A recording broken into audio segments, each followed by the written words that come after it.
Well, one of the important aspects of bat research right now is looking into the disease white nose syndrome, which is caused by a fungus that was introduced from presumably Europe into New York State in about 2006.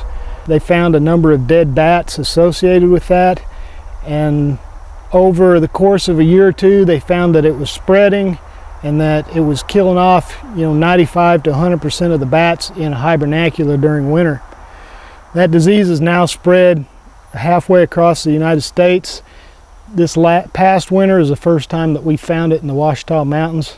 It's spread all the way from New York State since 2006, and it's made it this far west. The primary way that it is spread from location to location is from the bats.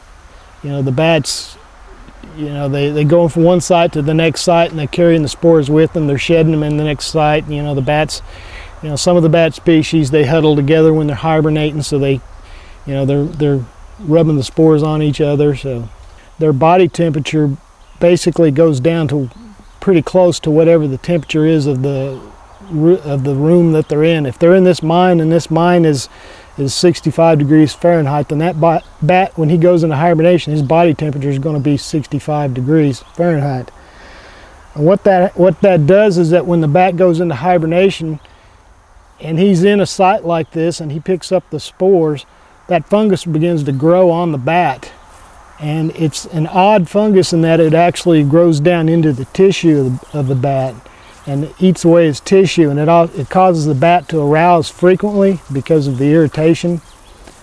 So the bat goes into the hibernation or the hibernacula with a limited amount of fat stores, and he has to use those stores for 3 or 4 or 5 months or however long it's hibernating, because there's no insects out during the wintertime.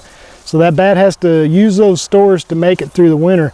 And if he has got a fungus that's causing him to wake up constantly and burning up a whole lot of energy associated with those arousals, then he's not able to survive throughout the entire winter. And they run out of fat stores before there's any insects available, and the bats come out of the hibernacula and they die out somewhere on the landscape. There's a number of different research projects, and a lot of folks across the country, a lot of really smart people are working on potential treatments for this fungus. They've tried various different types of fungicides. They're looking at other funguses that could potentially affect it. They're looking at bacteria that could potentially affect the fungus. The disinfecting protocols that most of the folks have initiated.